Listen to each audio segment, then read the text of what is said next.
Stealth meets spotlight. On October 6th, the Aries Full Moon lights up the sky, and what's been hidden beneath the surface since Mars entered Scorpio may finally come to light. Eliane Nicole here, your astrologer and tarot reader, bringing you the full moon report to help you surf these cosmic currents with awareness, grace, and alignment. Before we dive in, I'd love your support in helping me grow this community. Please make sure to subscribe, hit the notification bell, and drop a like or a comment. It really helps me in the algorithm, and it puts me in a position to continue to give these free astrological offerings. I'm also aiming for a personal milestone. I'm trying to reach 1,000 subscribers by my birthday on October 8th. I know it's a tall order, it's only a couple days away, but I believe in miracles. So if you'd like to give me a birthday gift, please share this channel with a friend who loves astrology or tarot. Every subscriber truly makes a difference. And now, without further ado, here is today's report on the full moon of Aries.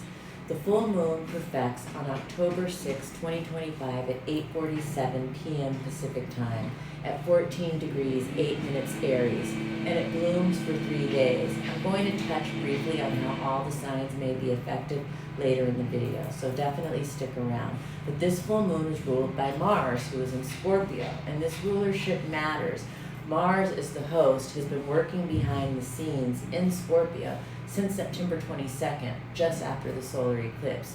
He's been undercover, in the shadows, in secrecy, stirring intensity that may only now be revealed under the light of the moon. The opposition to the Libra sun highlights themes of me, Aries, and we, Libra. The Aries-Libra axis is the axis of self and other. For the world, it's the axis of war and peace. So we will see tension between these topics highlighted at this lunation.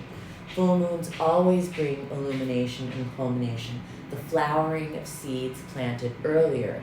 For this lunation, we may see the first bloom of intentions planted at the solar eclipse in Virgo, September 21st, 2025.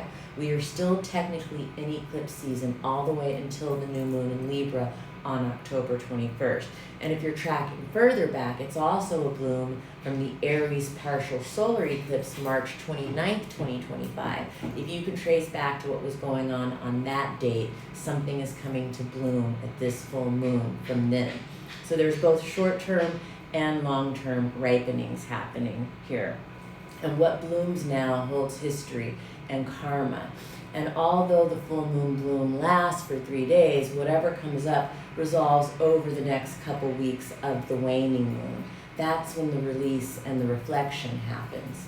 Aries energy governs identity, selfhood, beginnings, and courage, but also advocacy, conflict, the military, police, and war. Under this full moon, we may see illumination or culmination around these themes.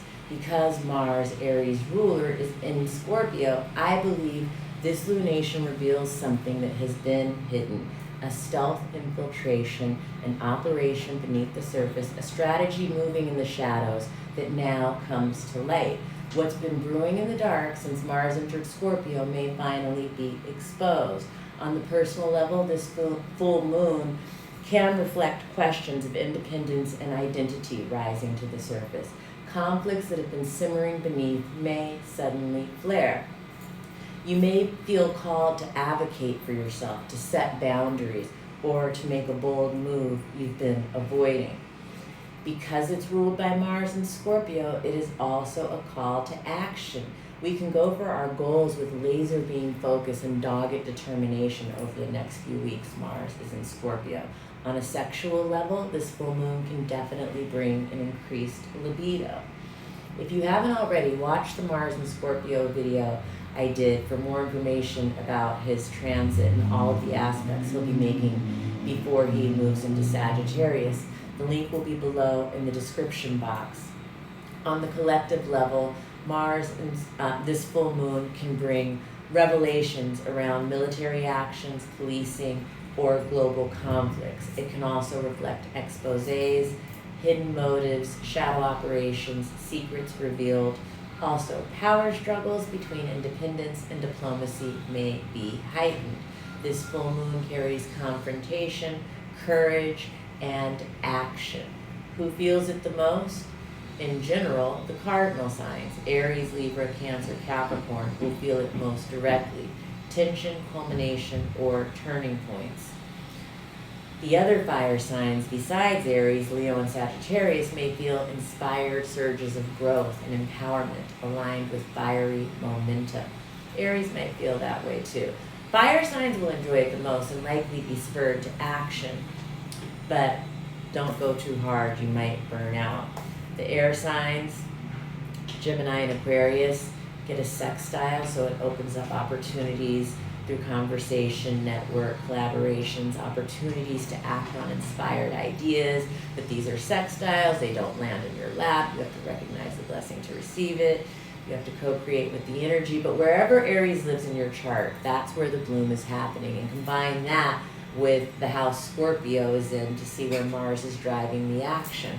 And for a deeper dive with the sign-by-sign rising breakdown of the house, the Aries full moon is illuminating in your chart, and how the Mars and Scorpio house adds another layer of meaning, head to my Substack, Keys to the Cosmos. That's where I share extended sign-by-sign forecasts with specific areas of life and dates to watch for to help you track how these transits are working for your rising sign. It's a more customized astrology experience. The link is in the description box below. In general, this Aries full moon is bold, raw, and uncompromising. It asks, what's been hidden that now needs to be revealed? Where do you need to claim your independence, stand in your courage, and ignite your own fire? If you want to see how this lunation is activating your own unique astrological coding, you can also book a one-on-one reading with me at eliannicole.com. The link will be in the description notes below. And don't forget to subscribe here on YouTube for more in-depth astrology on planetary and asteroid goddess ingresses and lunations. In conclusion, life is lifing, the world is worlding. Stay heavily meditated, my friends.